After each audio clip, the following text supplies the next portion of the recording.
That walk, that little 30-second walk, changed my life forever. I was in solitary confinement for 3 years. And the amount of love that I got in that fucking first moment of just hugging my family felt amazing. It was great. But then I turn over and I just see the media. And there was hundreds of them. And there was this internal rage, this anger, because they're the perpetrators of this. You could blame the politicians, and yes, they're ultimately to blame. The people in power and the appointees of Merrick Garland and Nancy Pelosi, the Bidens, the Clintons, like those people. But the people that really, the tool that they use to destroy people are those cameras.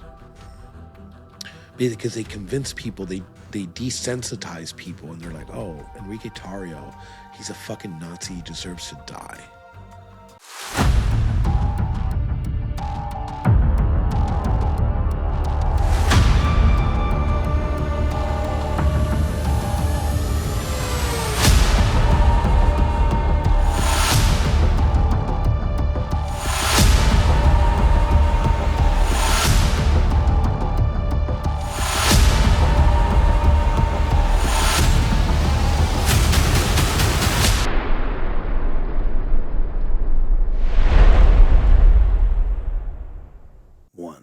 Ladies and gentlemen, welcome back to Crime and Entertainment. Forgive my voice. I'm actually losing it, but there's no way I would miss this podcast. Please welcome former leader of the Proud Boys, Enrique Tarrio. Enrique, how you doing, my friend? What's up, Wade? I'm hanging out, kicking back in my new home studio. I just built it actually for to be on this podcast. Wow. But I appreciate being on your show, and thanks for having me, man. Absolutely, man. Look, a lot of people are going to have a lot of different opinions of you. And my goal of this show is to try to tell people and get the message out of who you are, what you're about, what your opinion of the Proud Boys are, how it started, what they, really stand for, what they're about. And then obviously we'll get into the January 6th and your conviction, which I think was the biggest sham ever. But, we'll start from the beginning since it's your first time here. Tell us a little bit about you, early life, growing up, and then we'll get into the formulation of the Proud Boys. So you said that, people have their own opinions, and I respect those opinions, even those that like hate my guts, right? But I think it comes from a place of misinformation or disinformation, right? Mm-hmm. And hopefully, like this podcast, like I tell people, and those people that don't know me, they make an opinion, whether it's good or bad, right? But I'm a regular street kid. I'm a street kid from Miami, raised in the heart of Miami. I grew up in a very political family. My aunt was the one that got me more into the political aspect of life, and she was very active, a door knocker, then became the secretary for Charlie Crist and one of the assistants for Jeb Bush. So I've always been political. So this isn't new to me. I didn't come into the game because of Trump. I started in 2004. I started as a door knocker unfortunately, for the second Bush campaign. And then kind of fast forward, I've worked every general, midterm, and special election here locally, even with the presidential election of 2016. And then there was this group called the Proud Boys. And I wasn't really a group guy. I was pretty much a loner. I started Republican clubs here locally, but I was never really part of them after building them. And I was doing security at an event for Milo Yiannopoulos, and I met these guys. I've had heard about the Proud Boys, and I saw the black and yellow Fred Perry, and the guy's like, "Hey, you want to join the Proud Boys?" And I'm like, "I kind of know the name's kind of gay, I don't want to do that. I don't want to join this thing." By coincidence, the following night, I went to a candidate I was working for a gala, and these guys are there again. And I'm like, oh shit, this is more political than I thought. And that's when it piqued my interest, and I joined. And again, I come from a very active, boots on the ground approach to politics. So I kind of brought that into the mix when it came to the Proud Boys. Fast forward to 2018, Gavin steps down. I wasn't even running for the position of chairman, which is our highest position within the group. And the guys kind of just threw me into the mix. And then from there, like everybody, and I guess we'll talk about that, but later on. But yeah, and then we would defend rally goers, sometimes at Trump events, sometimes at other conservative events. We'd protect them from Antifa and BLM thugs that would try to assault them. And that's kind of where we get the bad rap, because the left wing media like spins it like we're like some violent thugs. We are violent, right? There's violence in self defense. Correct. Right? We'll never be the one to start an altercation, but we will be the ones to finish it. And then, fast forward to January 6th, I think a lot of people know what happened on January 6th, maybe not in tune, but like know of it. And we got hemmed up in that. I wasn't there. And then I got sentenced to 22 years for not being there. And then just almost exactly a year ago, just a couple of days ago, I was about to say, it's almost your anniversary. By the president. No, it passed. Oh, My yeah, anniversary a couple days. passed. Okay, a couple days. A couple days ago. So that's kind of where my story lies, like in general terms and timeline. But I don't see my views as like extreme. I think the most extreme view I hold is, I think there should be a social program. Although I think there should be a lot less social programs or none at all. But if there was one social program, I think when you turn 18, the government should give you a pistol. So other than that, I don't know why people call me extreme, especially nowadays. Like the culture has changed so much. Yes, it has. And those fringe views from 2016 are mainstream because that's what middle America believes. But that's me. That's Enrique Tarrio. So let's dive into that a little bit. What is a misconception that people might think about the Proud Boys that we can blow holes in? I mean, I've heard everything that y'all have gang initiations and beat-ins and things like that. And I mean, it's almost, they want to put y'all in the category of like a motorcycle gang or a street gang. But I don't really view it as that, but let me get that from you. So the beat-in is like the media will spin it as like a beat-in or whatever. We have 4 degrees of membership, actually 5 degrees of membership. The first degree is you take the oath, which is I'm a Western chauvinist and I refuse to apologize for creating the modern world. And that makes you a member. But the second degree makes you what we call a brother. And it's more like a frat boy thing because that's what we are. We're a fraternity. We're a drinking club first before anything. And 5 guys punch you. It's like stupid. 5 guys punch you while you name 5 breakfast cereals, right? And like we're not like cracking your ribs, And it's just like this stupid fraternal ritual, like a hazing kind of thing. Your 3rd degree is your tattoo. Your 4th degree is like you go through a hardship, because you're a Proud Boy, you lose your career or you get deployed. That's a hardship. But there's other hardships, like if you go to an event and you get arrested, and it's in self-defense and you didn't initiate, that's a 4th degree. It's a hardship you got to go through. I got my 4th degree. There was a Hurricane Harvey. I don't know if you guys you remember that. We did water rescues for 5 days, sleeping on like asphalt at Walmart. That's how I got my 4th degree. Okay. 5th degree is a secret degree. We don't tell anybody how that is, but I could guarantee you it's not like some violent ritual or some weird ritual. It's just like it's our thing. Right. And only the Brotherhood understands that. And the misconception itself that comes from the Proud Boys, again, comes from like the media and people that don't know. There's a crap ton of Proud Boys. There's over 35,000 here in the United States and another 10,000 abroad. So to tell you what each individual thinks is difficult. Right. Some have like normal conservative views, some have more social views, some have nationalist views.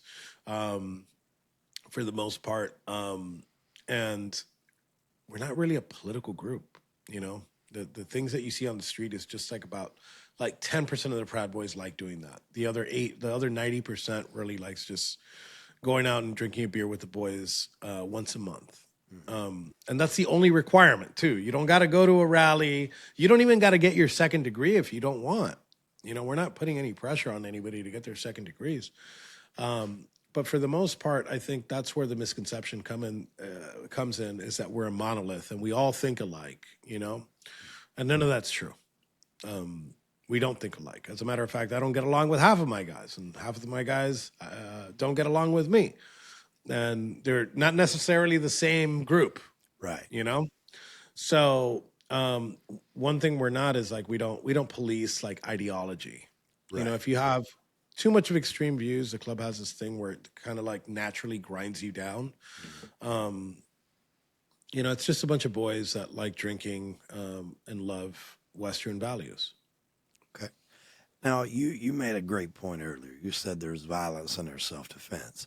So the way I see this from the outside is if you guys are seeing some of the attacks that people were falling victim to at Trump rallies and at, Republican gatherings, if you show up there to protect that, you're not going to look for trouble. You're going to make sure trouble doesn't happen. That is a difference. That is a big difference. And we always try to diffuse too, right? Like if like there's a Trump supporter screaming at like some left winger or whatever, we kind of like try to break it up. Hey guys, or whatever. But when it turns violent, that's when we step in, and we don't do it as like, oh, we're like some bodyguards or security guards, right? It's just natural. It just comes with the masculinity. Like we want to be protectors. We protect our women. Another misconception is the misogyny. They're like, oh, you think of women below you. No, we think of women above us, right? We put women on pedestals. They should be protected. You should fight for your women. And like, I'll give you the example of, this is an older example, but like when you have a woman at home and she's independent, she's a business owner, that's great. That's her choice to do that. And I'll never be like, no, you got to be in the kitchen barefoot. But if she decides on her own that she wants to be barefoot and pregnant, sorry to tell you, dudes, it's your job to shut the fuck up and provide for that woman and let her do what she wants to do. Happy wife, happy life is a term. Obviously don't be a doormat, but I'm saying like if your woman wants to like stay home and bake cookies, you got to man up and provide for that woman to fucking stay home and bake cookies. You better fucking provide fucking cookie buying material. Right. So let me ask you this. What was one of the worst situations you guys had where you were doing some protection at some of these rallies, or one of them that stands out amongst the ones that you guys were at? I think the biggest ones start at Portland. Portland, if you're the people watching, do a little bit of research after this pod, and ask where the American Antifa came from. It came from Portland. It came from the Rose City Antifa, and it kind of webbed out into the rest of the country. And they've been around for a long time, like since the mid 2000s. So they're used to this. This is like a normal thing. And I didn't know how bad it was. I was just like an observer of all of this in 2016. Like I would see all this shit happening in Portland. I'm like, the media's making it look like it's horrible. It can't be that bad. Mm-hmm. So in 2017, I actually took a trip. There was a big rally over there. We took a trip. And as soon as I land from the plane, like I didn't have any Proud Boy insignia. I didn't look like myself, because they told me, hey, don't, And we went to a bar, like a random bar. And we got some beers or whatever. No pro-Americana stuff, no MAGA hats. Automatically, they recognize us. And they're like, you got to get the fuck out of here. And we're like, all right, cool. We go to the next bar. Same thing happened. We go to the next bar. That thing happened. We ended up having to drink beer outside of Texaco, at a gas station, because there was no bars that would accept not just Proud Boys, just regular fucking Trump supporters. Right. And that rally got really ugly, I thought, I'm like, oh, well, maybe people fucking like interact with each other and then get in a fight. No, it was instant, on site. You're walking down the street, you're at this rally, and these like, little stupid black ninjas would come attack you. They'd regret it. They'd regret attacking us, but I think the Proud Boys made it cool to fight back for Trump supporters. If you were to take a time machine at that time and everything that was going on, like conservatives were just getting their ass beat on the street and just letting it happen. Yeah. And then the Proud Boys at that time were the first people to like kind of inspire people to like, hey, don't let this happen to you. Fight back. And that's why our numbers grew exponentially after that.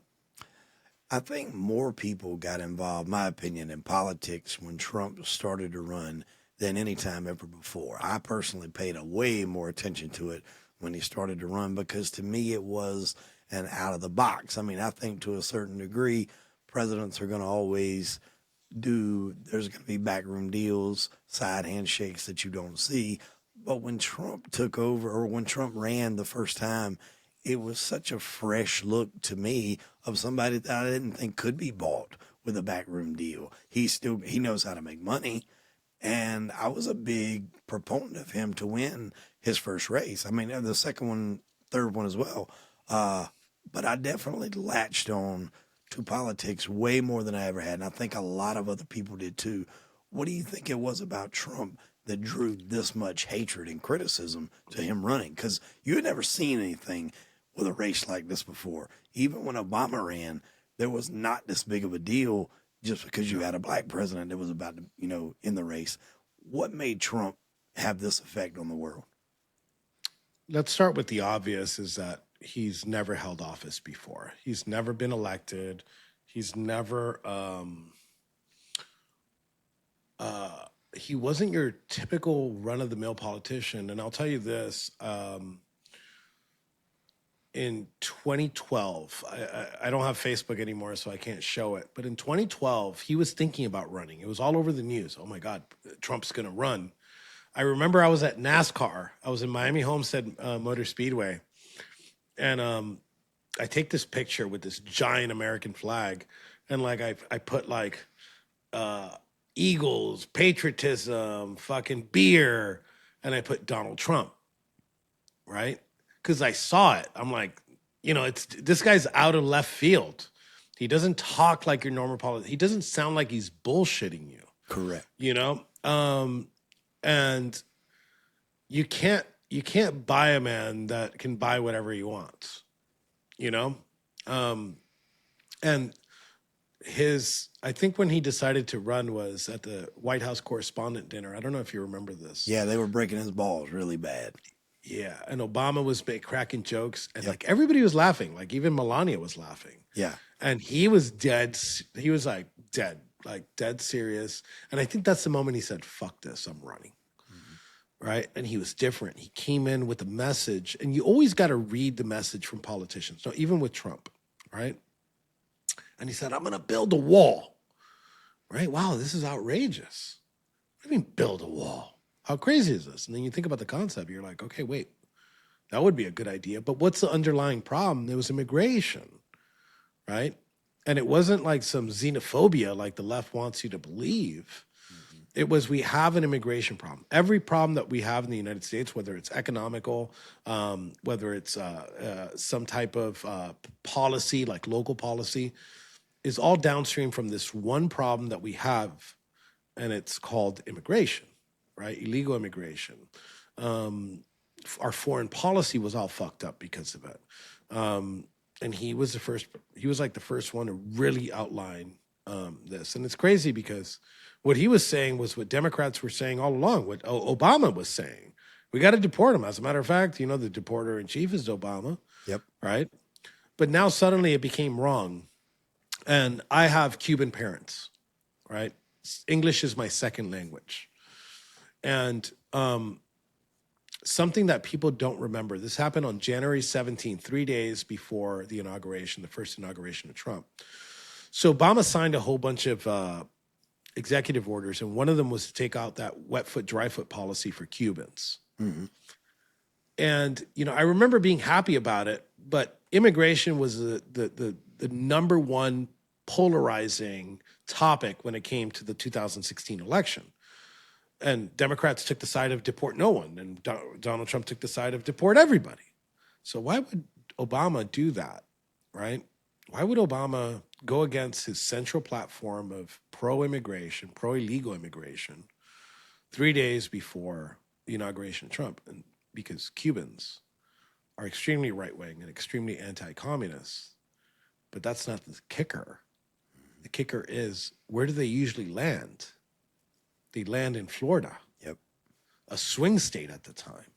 And what he was doing is he was preparing for the midterms. He didn't want more fucking Cubans coming in. Us Cubans are the biggest. If you look at it, per capita, we're the biggest Republican, Cuban males are the biggest Republican voting demographic in the United States. There's no other group. There is no other subgroup that beats them. And they're beating white males with no college education. We're beating them by 7 points. Wow. So, yeah. So it's not about immigration. It's about importing voters. Right. So Well, the one thing that you mentioned, and I want to touch on that for a second, I think it was 12.5 million people were reportedly deported under Clinton, and that's formal removals as well as primary and voluntary returns. Bush was like 10.3. Obama was 5.2, which, like you said, they referred to him as commander-in-chief, or deporter-in-chief, excuse me. All that was more than Trump. Everybody, when they ran, they made cracking down on immigration a key point of their talking points when they were running, because it's been a problem forever. But like you said, when Trump did it and he come up with this build a wall, it all of a sudden became a major problem, and it was like the worst thing ever. But every president before that, Democrat or Republican, made that a key part of their running, project. yeah. And that's what they want. They want the polarization. They know that those words worked in 2016. I mean, they obviously didn't work because he won, but the racists, Nazis, xenophobe, misogynist, like they threw everything in the kitchen sink at this guy, right? And even more impressive going forward after the 2016, all the shit that they threw on him, fucking 2 impeachments, 4 indictments, 2 assassination attempts. Like this guy is like people put some Trump supporters, and I think it's very wrong to do that. They put him on like this pedestal where he's like, they deify him like he's some type of god, right? And I think that's wrong in 2 phases. I think it's wrong because he shouldn't. That's a golden calf. You should never do that. Right. But the second reason you shouldn't do that is it kind of like takes away from him, right? He's a human being. He's a regular Joe human being, and he's able to like beat things back to back to back. Wouldn't that be somebody that you want to lead the country? Like somebody that just doesn't stop winning. This whole ordeal to me is big, and I have a big American flag flying, but I also have a Venezuelan flag flying. I think that this topic isn't really talked about too much. This man changed the age-old rule for thousands of years, right? For thousands of years. He changed the age-old rule of warfare. He changed how we think about warfare in just 4 hours. He's like, Venezuela's a problem. We either put boots on the ground. Usually you like in a chess game, you go and you take the pawns first. You take the rooks, the bishops, the knights. And the knights, the king is the last piece that you're supposed to remove. He's like, Right. fuck this. And he killed the board. And he said, he grabbed the king and he pulled him out. He's like, now we're going to fix this problem. I'm not a dove. Right. Never been a dove.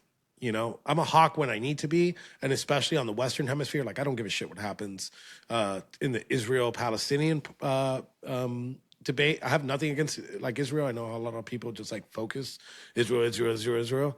I'm not that. I just don't care what happens over there. I don't care what happens in Ukraine. But on the Western Hemisphere, I believe in American supremacy, and there's nothing more America first than dominating and conquering the Western Hemisphere because it provides for the future. I had a really good guest on, a good friend of mine, Pete Rossini, and he dove into the whole Venezuelan deal. And I was kind of enamored with what he said, and I'm curious if it aligns with you. What is your opinion on the reason why we did what we did? And I'll give you kind of his take on it. But first was we needed to, because at the first point in time, China could have devalued the American dollar because they were using the BRICS exchange over there, with the gold. Now we're not cutting them out of the gold. They can buy it. They're just going to buy it from us for the American dollar, not in their currency. So then that will be then pumped and funneled back in to our system, stocks and everything else. What's your opinion on that? So I agree, and I think that there's multiple reasons why we went in, and I think that's one of the big ones. But like just a general overview, we need to get the Reds out of the Western Hemisphere, right? I supported in Venezuela. I supported in Cuba. Colombia is a little bit more tricky. Like foreign policy, that's my thing. I love foreign policy. I could talk about it for hours, but I believe that we got like these red pockets over here that are a threat to national security, a threat to our economy, and a threat to the American world order I say this with caution, on the Western Hemisphere, right? Because if you look into the future, if you look into 100 years, whether it's an economist, right, or when you're looking at like strategy when it comes to population growth, right? There's going to be some divisions in geographically. There's going to be some divisions, and I prefer to secure my great grandkids and secure our region so there's a fucking entire body of water between us and our enemies. I don't want any pockets of our enemies on our side. I think it's strategic for us. I don't know the dynamics of the Greenland deal because there's so much misinformation out there. Right. And the president also the president puts out public information, and I'm being cautious when I call it misinformation, but if there's a strategy in it, he wants to have an aggressive strategy to be in a better position, bargaining position moving forward. But I think Greenland is a strategic piece of property that we need to take, whether it's by hook, by crook, or by just buying it off. Yeah, 100%. And that's what I think a lot of people don't get. And for people to act like shit like this didn't go down before, it was just up under cloak and dagger, and you didn't know. They didn't call it what it was. Trump's like, fuck it, we're going to go take it. Whereas before they might have called it, something different. They might have put a completely different spin on it. But the U.S. is not new to doing this shit. We've been doing it for years. Yeah, he put that ski mask on. He's like, this is my shit. Yeah. This is a stick up. I mean, this is mine. Literally, the mob and the government worked together to try to take out Castro years ago because he was he put a big dent in the mob's money and the money they were making. So backroom deals, shady deals, freelance operations, these things are not new. You were kept in the dark of them. Now you're not, because Trump, he don't want to keep it in the dark. He want to let you know what he's doing, which is, announcing it to the room. I'm here. What are you going to do about it? Yeah. And we've seen it time and time again. And he says things because some people don't remember, because there's a lot of newcomers in that just, they got on the political train, like younger if influencers and have big followings, and they don't remember. They could read about what happened, but if you're able to see into that first administration, everything that he said he wanted to do and he couldn't because of whatever reason, Congress, his appointees or whatever, he's doing it because he's been talking about Venezuela. I remember here in Miami when he brought what the world deemed to be the real president of Venezuela here, and I sat here, I shook hands with him, and he was trying to take over Venezuela at that time. Now that he has this apparatus and he's choosing better people, I don't think he's chosen great in some instances, but for the most part, he's chosen a lot better team than he did last time. So he has a lot more leeway in doing what he wants. So when he was wrapping up his first term, and he was going to be announced he was going to be running against Biden, what did you feel his chances were to get reelected at the time? Because I felt COVID obviously put a nasty spin on things. Before COVID, I thought this country was rocking and rolling. We were making money. It was good. People were pissed off because they didn't like the way he tweeted and the way he talked. And, I mean, he does have a shitty delivery. I'll be 100%. I don't think anybody would debate me on that. But at the same time, I have an appreciation for somebody that there's no bullshit in them. I know what I'm getting. And so I like that. I like that in anybody, my president, my wife, or whatever. Tell me what's wrong. Tell me what the deal is. Tell me how it's going to be.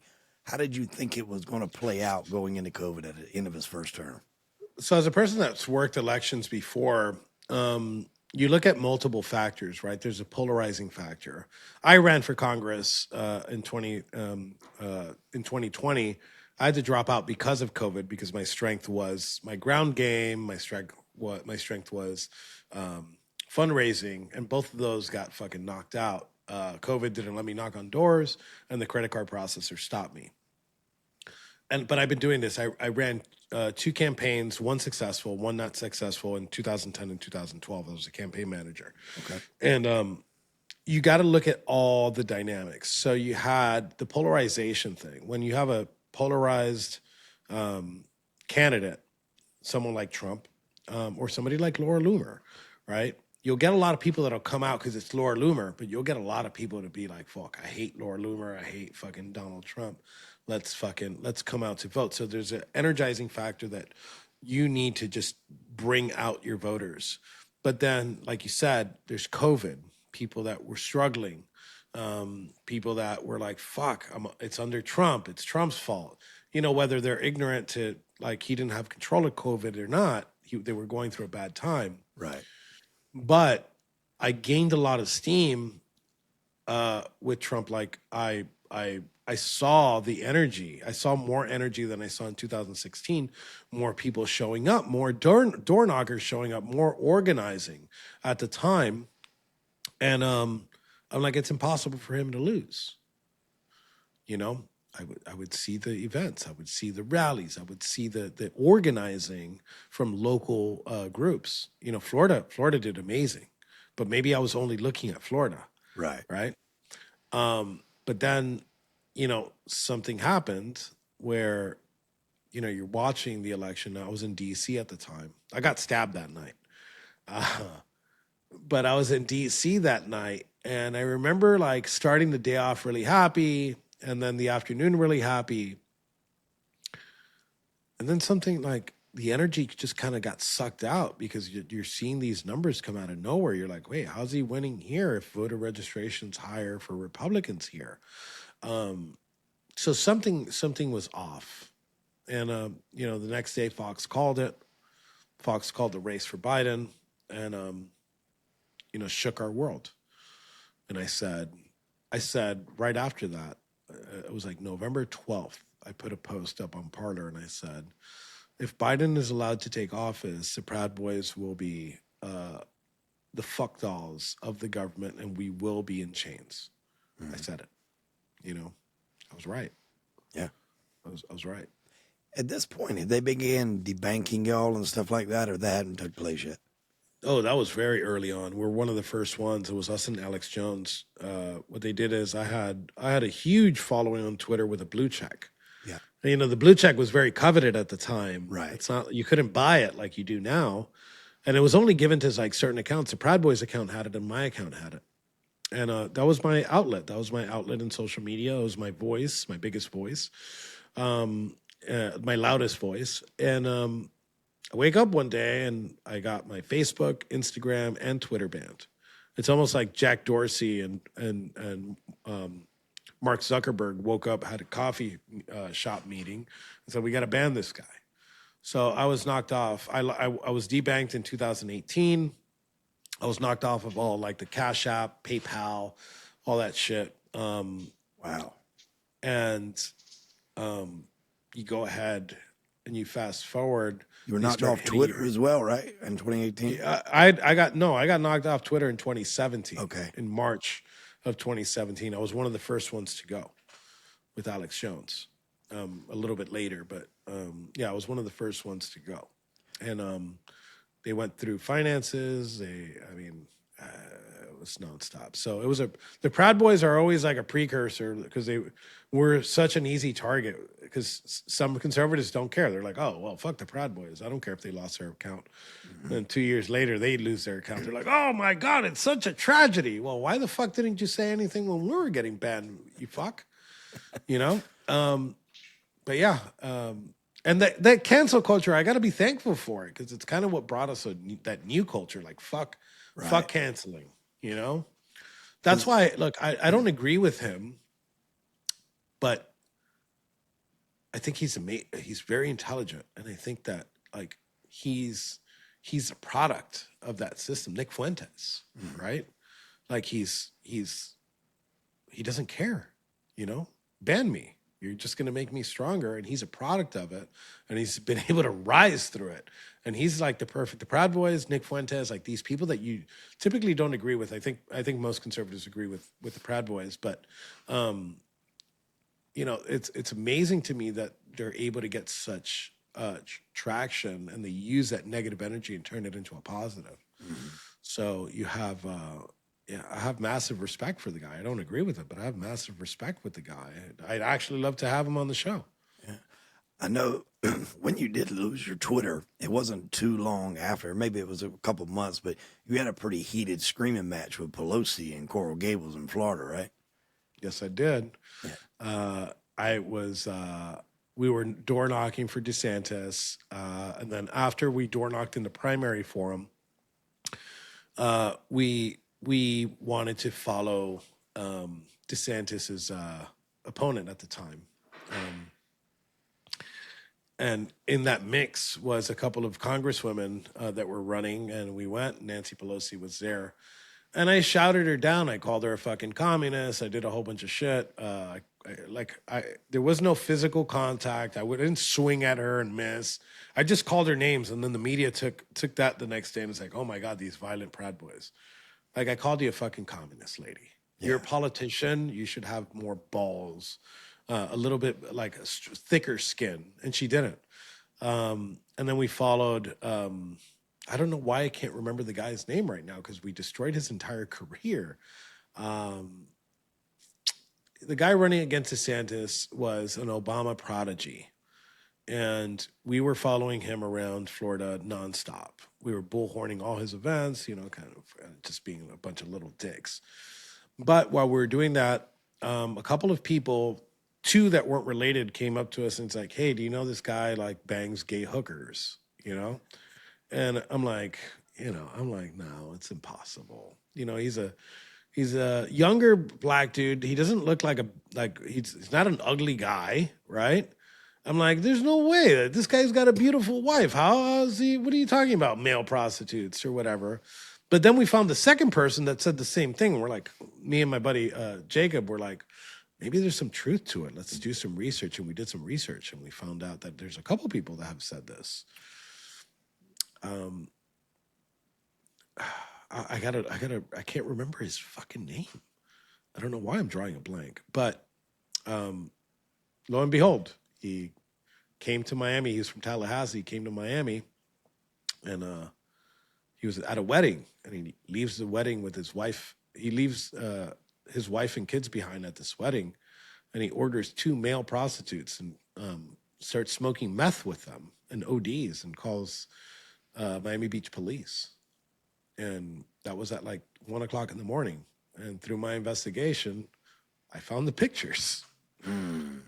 And I ran the story, and ever since then, yeah, he destroyed his career. Wow. Andrew Gillum. Andrew Yellow. Gillum. There Okay, you I've go. heard that. So Yeah. the audience looked that up at the end. Andrew Gillum. We were the ones that I was the one that broke the story and destroyed his entire career. And he had a um, very bright political career ahead of himself. Maybe trying not to be a gay prostitute loving meth head, Yeah. That and would that you'd would get far definitely in help in your politics. run. Yeah. Tell me about Roger Stone. I met Roger I would go back and forth with Roger on Twitter, and I met him at a book signing. We didn't agree on everything. I met him at a book signing, and then I went to a couple of his events, and we I started helping him out with like his websites, his book stuff, his socials, and things like that. And we became really good friends. And he kind of picked me up as my mentor, and he taught me a lot. Um, and ever since then, we've been really good friends. I've helped him out. when he was going to trial. I went to trial every day, held some signs for him, printed him the world famous Roger Stone did nothing wrong shirt that he got arrested in, which was funny because when they were knocking on his door, he didn't have a shirt. So he came downstairs like, oh, fuck the FBI. So he knows exactly. I mean, this guy's awesome. He runs upstairs and grabs a Roger Stone did nothing wrong shirt and he puts it on. And he's like, all right, if you're going to perp walk me, you're going to perp walk me with this fucking shirt on. So, but yeah, Roger's a really good friend of mine. They tried to turn him against me and they tried to turn me against him. And we stood strong. Nice. And Trump did, I think, pardon him as well. He did. He commuted his sentence yeah. and pardoned. He commuted it first and then pardoned. He's a lot of people don't like him, and I understand why. He's rough around the edges, and he's a win by any means necessary kind of guy. Yeah, and you got to respect people like that because they're in it to win. And because of Roger, people like Roger because there's so many reasons why Trump won. But I think Roger was a huge reason why Donald Trump won in the 2016 election and subsequently in the 2020 and 2024 election because he's won 3 times. Yeah. Give me Enrique's take on January 6th. What happened? Honestly, it's in a simple form. It's a riot that went wrong. You know, I can't tell you I agree with some dude beating a cop with a baseball bat. Correct. But it wasn't planned. Coming from the person that was accused of planning and orchestrating the whole thing, I was the ultimate leader of January 6th. And I'm pardoned. So if I did plan it, I would love to fucking sit here and tell you, hey, Wade, I planned this whole thing. It was me. And nothing would happen to me. That's it. I'm pardoned. I can't lose anything, but I'd be lying to you if I told you that, right? I think that there was a lot of elements, maybe on purpose, that were done to foment that. The amount of cops in front of the Capitol, there was 5 cops covering the entire west side of the Capitol. Leaving that open. There was intelligence reports from a whole bunch of bureaus saying that, there's these bad actors that are coming, and that wasn't, nothing was done there. And then during this event, Nancy Pelosi had the power to call on the National Guard and didn't. People say, well, the president had the chance, right? But the person that really was responsible for not stopping this early on was Nancy Pelosi. The Proud Boys had not planned to storm the Capitol.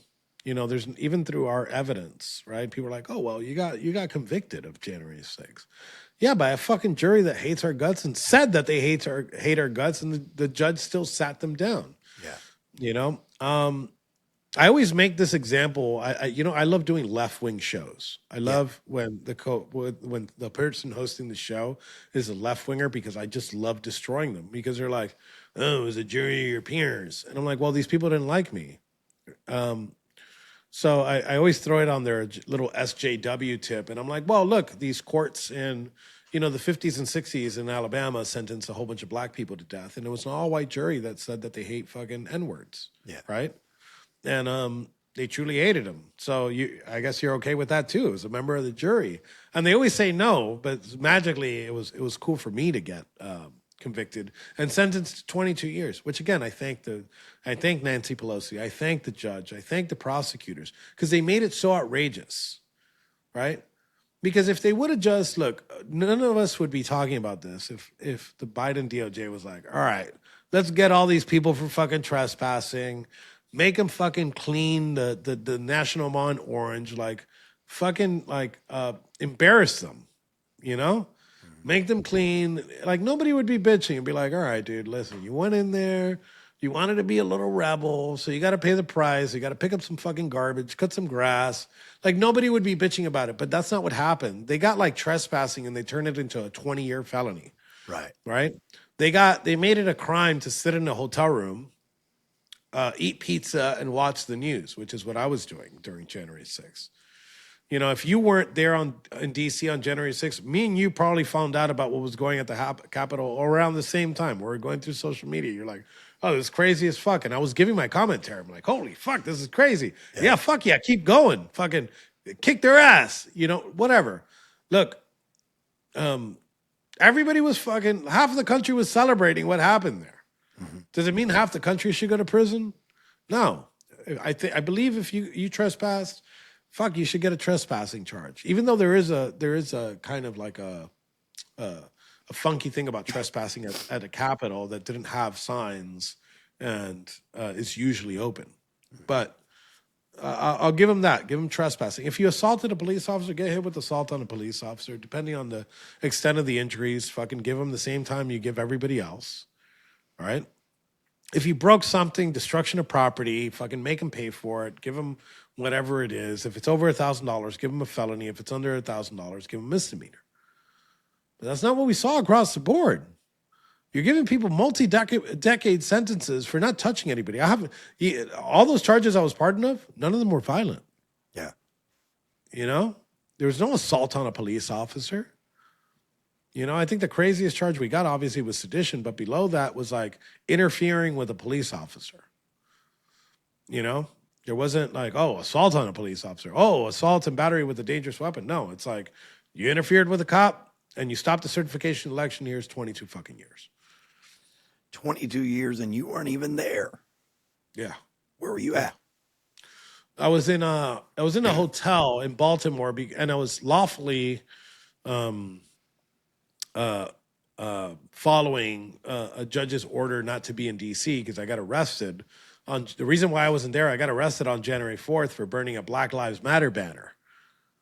And because you could burn American flags, but you can't burn those in DC. Right. So the judge, as part of my bail, she's like, well, you can't be here on January 6th. Something I'm going to tell your audience that's important, something to look up after this. If you go to YouTube and you put January 12th, FBI January 6th briefing, right? It was the first press conference that the FBI did.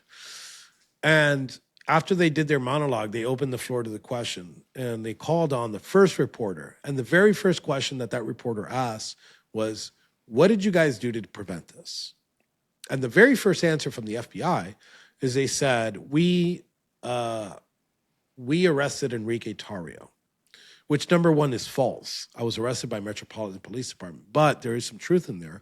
They were communicating with Metropolitan Police Department to keep me off the ground. Why would they want me off the ground? I'll tell you why they wanted me off the ground. Because I'm a very calm person and I don't like putting my guys in danger.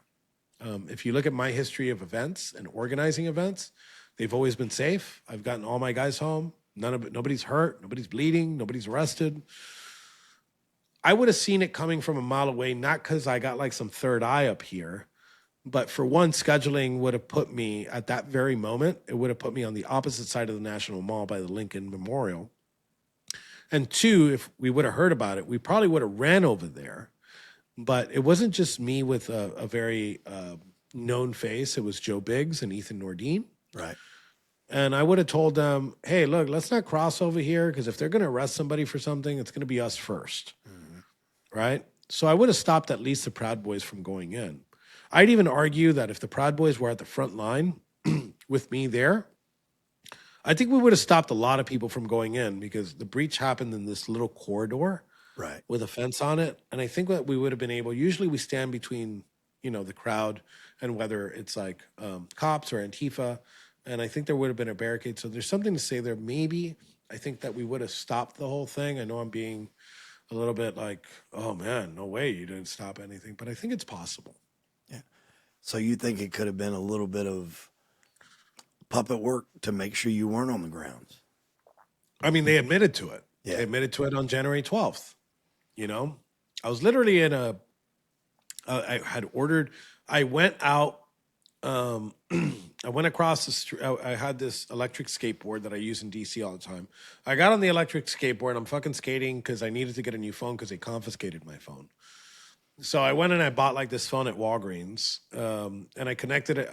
I couldn't activate it because I didn't have my cards. So I had to connect to the Wi-Fi in the hotel. And there was only limited accounts that I was able to log into because I have two-step verification. And you know what? I was messaging like my family, my old lady and shit like that through Telegram. And I just put the phone down. I ordered a pizza, right? I ordered a pizza online and I was watching fucking news. I wasn't worried about anything. Like, if somebody were planning this, I'd be like on the phone, like, oh my God, hey, what are you guys doing? Where are you guys at? There'd be like constant communication with the FBI. Saw that there was no communication. And I did have a phone to communicate, but I didn't have a phone till later. Right. You'd be getting progress reports on the situation. Yeah. Status report, sir. Fucking check in. Like if we're some militia. We're not a militia. We're just a bunch of retards. Drunk retards is what we are.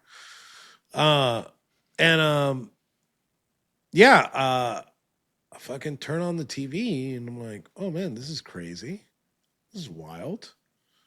And I thought, my first thought, because I turned on the TV and the breach had already happened and they were on the Senate floor. So in my mind, I thought that what happened was like a bunch of Trump supporters took a Capitol tour, which I've taken a million times. And they just went wild. You know, they're like, fuck your tour, and ran in there. Because I didn't see the images of before. You know, I didn't see the outside or anything. So I was like, oh man, these crazy fucking Trump supporters. But then they switched to the scene outside. I'm like, wait, there's something fucking crazy going on here. So then I tried to call Biggs. He didn't answer. I didn't communicate with any of the Proud Boys that were on the ground that day until like 5 or 6 p.m. till this thing was way over. You know? And then I told them at night, you know, after we start seeing the news reports, like everybody, you know, Biden was the one that, oh, this is an act of sedition. So I text all the dudes and I'm like, listen, you know, this isn't my first rodeo. I've been arrested before. I was, you know, I was raised as like a person, a little troublemaker, you know, not like super serious trouble, but, you know, so I called him, I text him and I'm like, hey, do me a favor. I don't want to know. I don't want to know if you went in. I don't want to know what you did. Don't tell me because I'd rather not know. You know? And I found out about Biggs on like January 15th. I was just scrolling through Twitter and like I see them dox him and I find out he's inside. I'm like, oh, fuck. So I text him. I'm like, hey, look, they fucking found you. It's only a matter of time. So Biggs went in and turned himself in. They didn't pick up Ethan until the 30th because they found some picture of him like on January 27th. You know, he turned himself in on January 30th. And yeah, I found out as that they were getting arrested while they were getting arrested too. Wow. Shitty planner. And let me tell you, look, if it was somebody's plan to overthrow the U.S. government by taking the Capitol, like they're fucking idiots because that's not how you do it. I say this, and I kind of say it in jest, but I'm kind of serious. If the Proud Boys wanted to really take that building, we'd still be there. We got the numbers. We know what we're doing. But that's not our intent. We don't want to do that. We never wanted to do that. I'm just saying, are we capable? Yes. So when this comes down, you get the harshest sentence out of anyone, out of people that were actually in there, like you said, Biggs and Ethan. Why do you think that is? At the time, they were having a hard time indicting President Trump for the events at January 6th. And as a matter of fact, they never did it. People think that his case from DC is a January 6th related case. It's not. No. They call it the January 6th case, but it's about paperwork. It's not about what happened at the Capitol or what he said.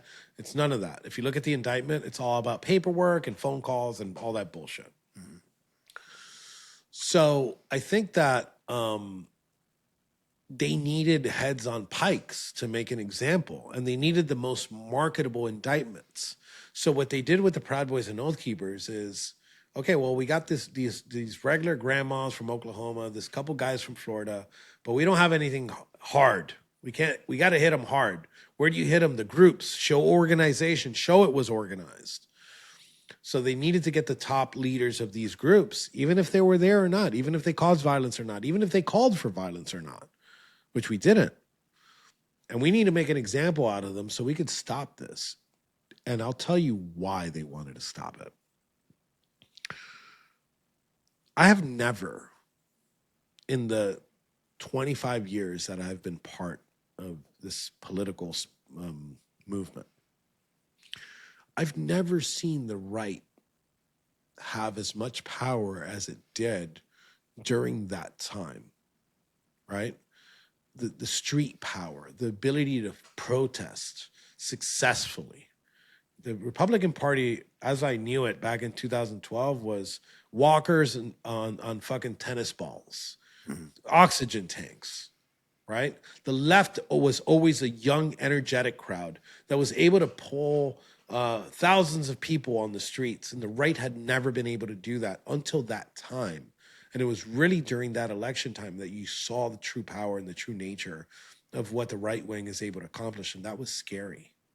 I was happy going into, if Biden would have gotten, and he did, but looking back, if I'm in the time machine, if Biden would have gotten elected, I knew that Trump supporters in this MAGA movement was able to protest them every policy that Biden would have put in successfully had it not been for the events of January 6th. I think January 6th kind of took the Republican Party a little bit back. Yeah. And to this day, it does. There's people that fear going out there because they saw my sentence.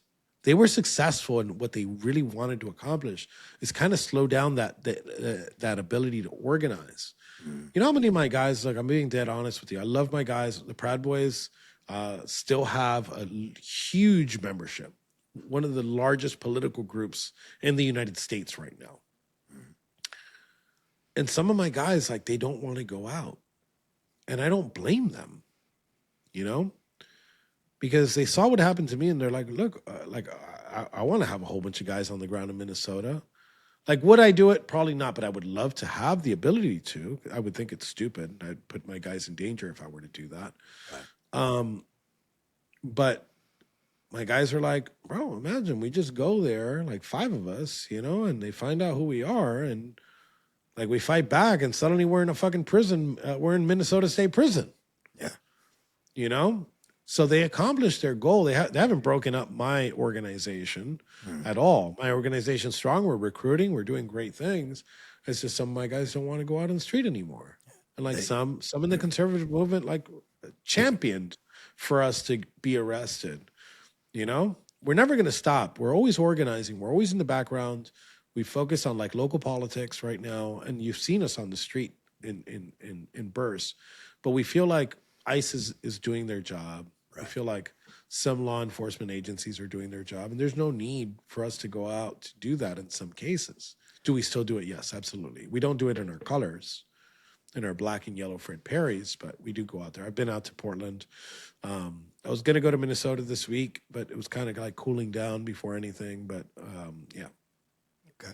So you think more than anything, it was just kind of to keep you off the forefront. They couldn't stop the machine, but maybe just slow down the growth of it a little bit. They did. They did. And they were, in a way, they were still successful. Even though we win and we're out, and there's a lot of liberals probably watching this that are pissed off. Yeah. Because I get it all the time in my comments. You should be in prison. The fuck you, I'm not. And like, I'm not going back. So that's actually my next question. Did you have faith that if Trump got back in there, that you would get out?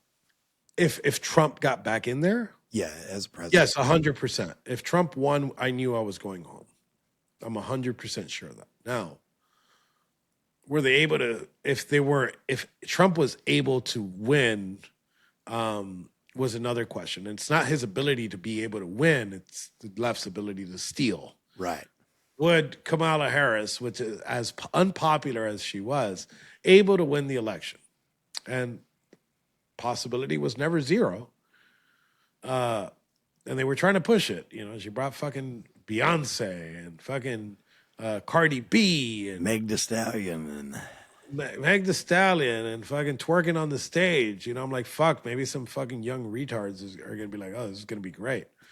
Uh, and she thought that that weird thing was gonna hit. I was in prison while it happened. I'm like, dude, I can't see socials, but I'm pretty sure they're fucking toasting and roasting her Oh yeah. for that stupid fucking. Oh, you're weird. Who cares? Yeah, listen, MAGA is weird, right? MAGA is weird in the best way possible. You meet like these very unique individuals, right? You got to be crazy to be involved. Let's start with this. You got to be crazy to be involved in politics.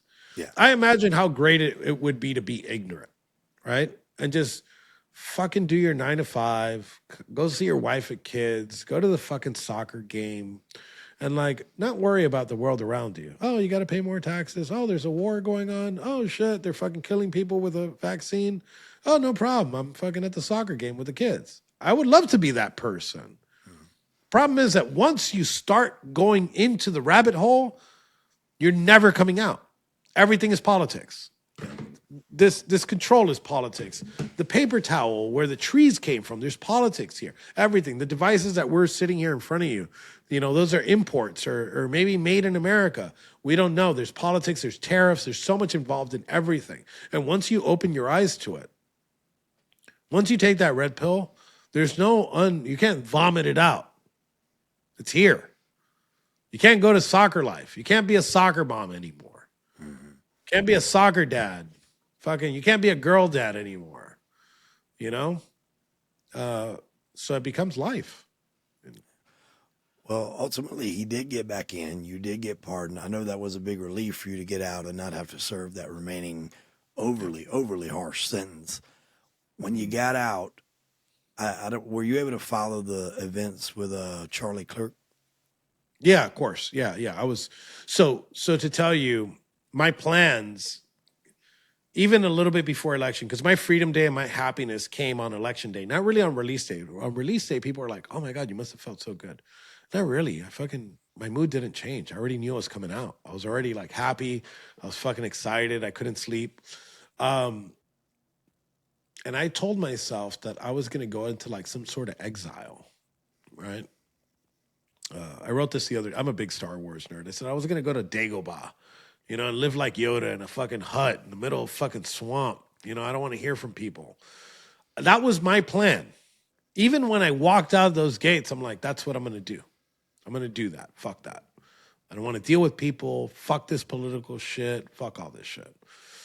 And then I got to Miami, and like as soon as I hit the ground at Miami International Airport, that I saw my family, that I saw the fucking news, right? Like these mainstream outlets. I went into two phases at the same time, which I think that walk, that little 30-second walk, changed my life forever. I had love. Like I saw my family for the first time as a free man. I was able to hug. First time I see my dad in years. I was in solitary confinement for 3 years. And the amount of love that I got in that fucking first moment of just hugging my family felt amazing. It was great. But then I turn over and I just see the media. And there was hundreds of them. You know? There was hundreds of them. And there was this internal rage, this anger, because they're the perpetrators of this. You could blame the politicians, and yes, they're ultimately to blame. The people in power and the appointees of Merrick Garland and Nancy Pelosi, the Bidens, the Clintons, like those people. But the people that really, the tool that they use to destroy people are those cameras. Because they convince people, they desensitize people, and they're like, oh, Enrique Tarrio, he's a fucking Nazi, he deserves to die. I don't blame those people that say that. I blame the people that put that in their head. So there was this moment of anger and rage that I couldn't quite understand. You know, when I got home, I still had that anger in me, and I'm like, I can't stop. I got to keep going. I got to do it. It's a passion, something I love. Like I want retribution. And I don't want violent retribution because that's not what that means. Retribution, retaliation, and a reprisal, right, all mean the same thing. You do something because of something. Like you did something to me. I want justice. I want them investigated. I want them indicted. I want them charged. I want them to go to trial. And I want them to go to prison. And the only difference, that anger that's in me, the only difference, I don't want them to go through the same thing I went through while I was in prison. I don't want them in solitary confinement. I don't want them there for 22 years. I want them for the right amount of time. But they need to be put in prison. And we're not seeing that right now coming from the Justice Department. A lot of people tell me, "Oh, have patience, have patience." Some January 6ers that were arrested in January, on like right by January 6th, were able to push their trial all the way past the second inauguration of Donald Trump. What do you think happens when we get these deep state actors like Merrick Garland or anything? They're going to have the best legal team in the world, and they're going to be able to push it. Delay is the name of the game. Yep. They're going to be able to delay it right now. If they were arrested tomorrow, they're able to delay it past 2029 for sure. Yeah.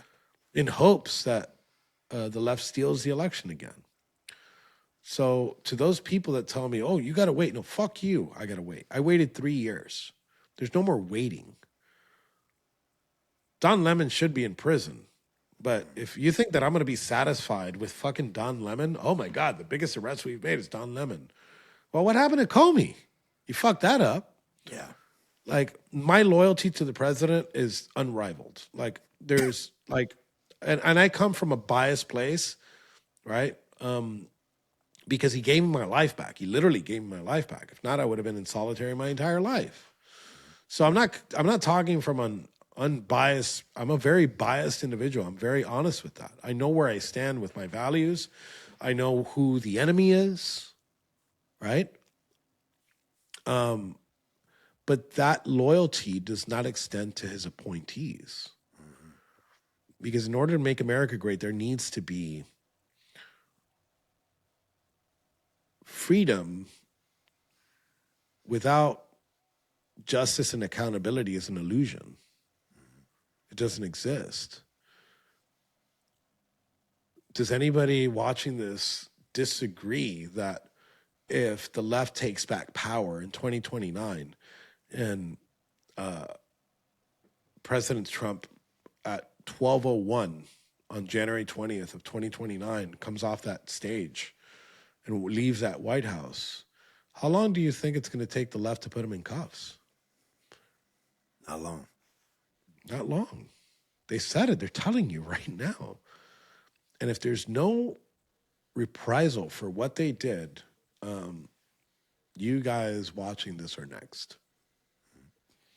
And not just that, they're going to have it okay for, transgenders, boys to be back in women's sports and the whole bathroom thing and all that. I think that is one of the biggest idiotic things in the world, where people are actually supporting men, biological men, to be able to include themselves in women's sports. It was the most ridiculous thing I've ever seen. I mean, and really, they were even letting get a woman of the year and taking scholarships from women. Like, that's stuff that they busted their ass for and worked for their whole careers. And it was ridiculous. I had no idea you spent 3 years in solitary. I know that had to be rough. Yeah. I was moved to 40. I was also in transit.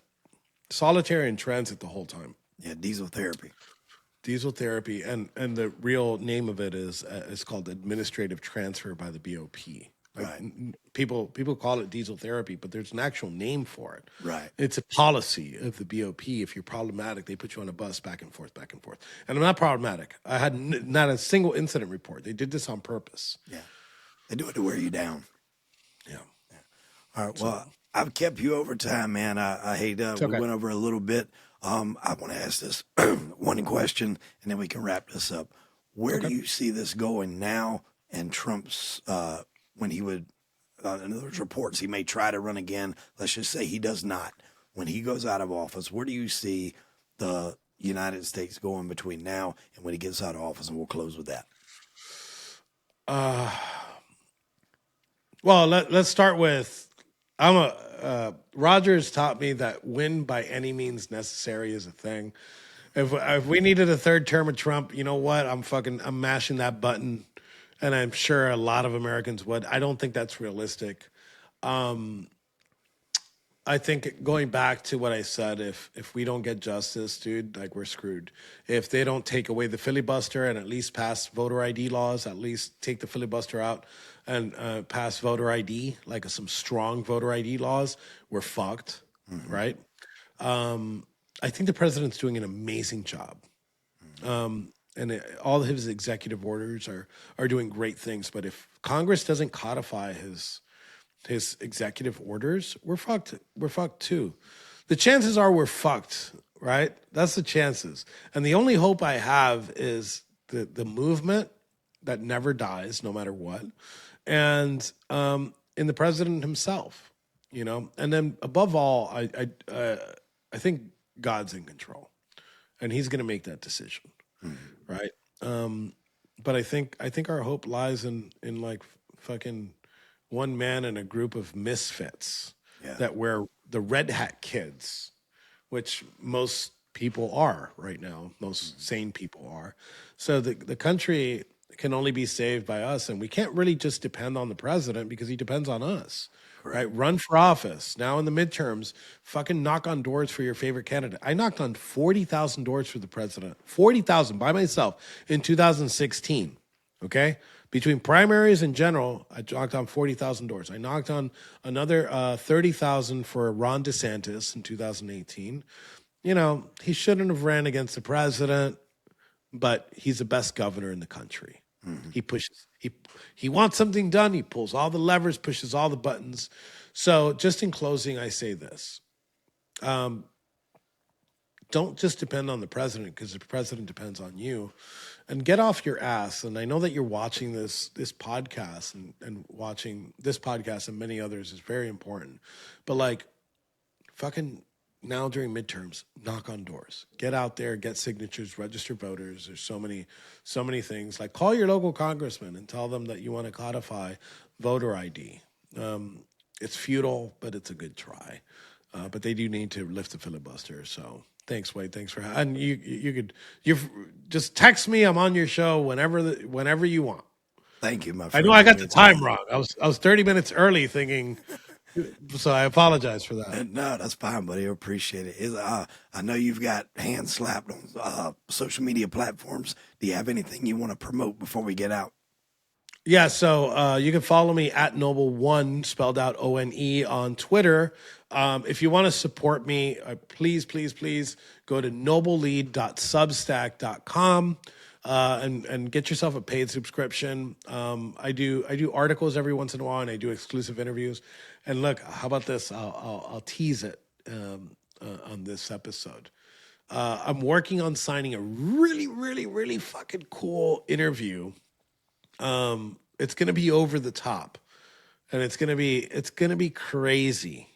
And yeah, subscribe to it, and you're gonna be very surprised that I was able to get a guest like this on the show. Wow, sounds exciting. It's not the president. It's not the president. Let's just start there. It's not the president, but it's one step under. Nice. Well, I'm looking forward to it, buddy. I wish you all the success in the world going forward. I'm glad you're out. Enjoy life. Enjoy your success. Enrique, thank you for coming on Crime and Entertainment, my friend. Thank you, Wade. Appreciate you. All right, ladies and gentlemen, that'll do it for this episode. We'll see you next week here on Crime and Entertainment.